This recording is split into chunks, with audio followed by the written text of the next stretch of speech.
You look at Larry Summers, Bill Clinton, they went to his island all the time, and many others. They're all Democrats. The recent release of Epstein emails by House Democrats has touched many nerves and undoubtedly hurt a few. Among the long list, former Harvard University President Larry Summers is included. Following the release of the Epstein emails, Larry Summers resigned from the OpenAI board of directors. Summers was Treasury Secretary from 1999 to 2001 under President Clinton and served as Harvard's president from 2001 to 2006. Responding to questions about the emails last week, he stated that he has great regrets in my life and described his connection with Epstein as a major error in judgment. Larry Summers' long list of public roles has been shaken by the release of emails linking him to Jeffrey Epstein. After days of mounting scrutiny, the former Treasury Secretary confirmed he is also giving up his seat on OpenAI's board. The former U.S. Treasury Secretary confirmed on Wednesday that he is stepping down, days after stating that he would withdraw from all public commitments. His latest statement clarified that the move includes leaving the AI company.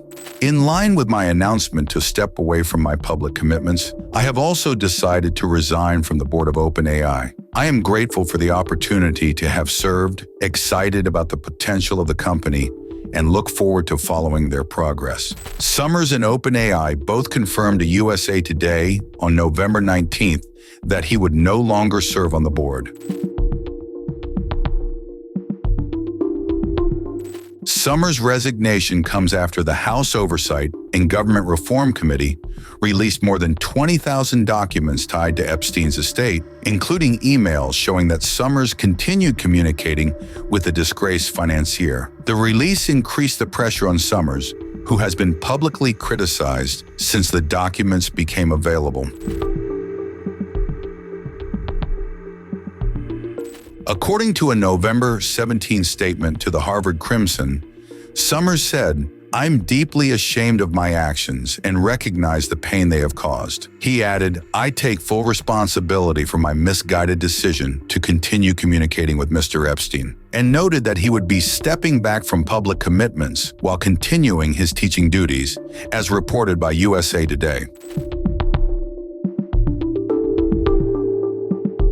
In recent significant developments following the release of Epstein emails, Harvard University has launched a probe examining connections between its former president, Larry Summers, and Jeffrey Epstein. The university did not identify Summers directly, but reopened the investigation after newly released emails revealed that the former U.S. Treasury Secretary kept a cordial relationship with Epstein well after the financier's 2008 conviction for soliciting prostitution from a minor. The university is conducting a review of information concerning individuals at Harvard, included in the newly released Jeffrey Epstein documents, to evaluate what actions may be warranted.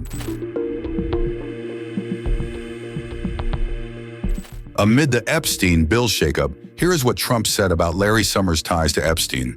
Mr. President, why wait for Congress to release the Epstein files? Why not just do it now? You know, it's not the question that I mind, it's your attitude. I think you are a terrible reporter. It's the way you ask these questions. You start off with a man who's highly respected, asking him a horrible, insubordinate, and just a terrible question. And you could even ask that same exact question nicely. You're all psyched up. Somebody psyched you over at ABC. They're going to psych it. You're a terrible person and a terrible reporter. As far as the Epstein files I have nothing to do with Jeffrey Epstein. I threw him out of my club many years ago because I thought he was a sick pervert. But I guess I turned out to be right. But you know who does have? Bill Clinton, Larry Summers, who ran Harvard, was with him every single night, every single weekend. They lived together. They went to his island many times. I never did. Andrew Weissman, I hear. All these guys were friends of his. You don't even talk about those people. You just keep going on the Epstein files. And what the Epstein is a Democrat hoax to try and get me not to be able to talk about the $21 trillion that I talked about today. It's a hoax. Now, I just got a little report, and I put it in my pocket, of all the money that he's given to Democrats, he gave me none, zero, no money to me, but he gave money to Democrats. And people are wise to your hoax, and ABC's your company, your crappy company, is one of the perpetrators. And I'll tell you something. So why not just sign it now? I think the license should be taken away from ABC because your news is so fake and it's so wrong. And we have a great commissioner, chairman, who should look at that, because I think when you come in and when you're 97% negative to Trump, and then Trump wins the election in a landslide, that means obviously your news is not credible, and you're not credible as a reporter. So I've answered your question. You should go and look at the Democrats who received money from Epstein, who spent their time. Larry Summers was with him all the time. That creep, the fund guy, was with him all the time. What's his name? Reid Hoffman. Reid Hoffman. I don't know Reid Hoffman, but I know he spends a lot of money on the radical left. Reid Hoffman, in my opinion, should be under investigation. He's a sleazebag. And those are the people, but they don't get any press, they don't get any news, and you're not after the radical left because you're a radical left network.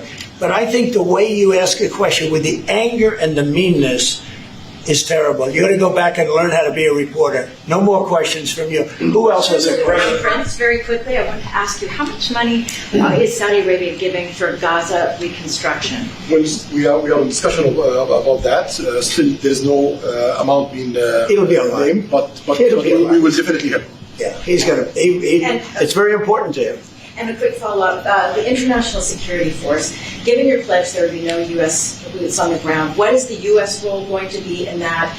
And how do you sort of ratify the allegations that this could undermine Palestinian sovereignty and even the path to I think we're going to get along great with the Palestinians, and we know their leadership. We just had a very, you hate to say war, but it was a war. Very, very successful. And you could say really it was on behalf of everybody. We did that on behalf of everybody. And the outcome was extraordinary because we had the best pilots, the best equipment, the best planes, the best everything. And Israel bought the best equipment. They bought it from us. Everything's from us.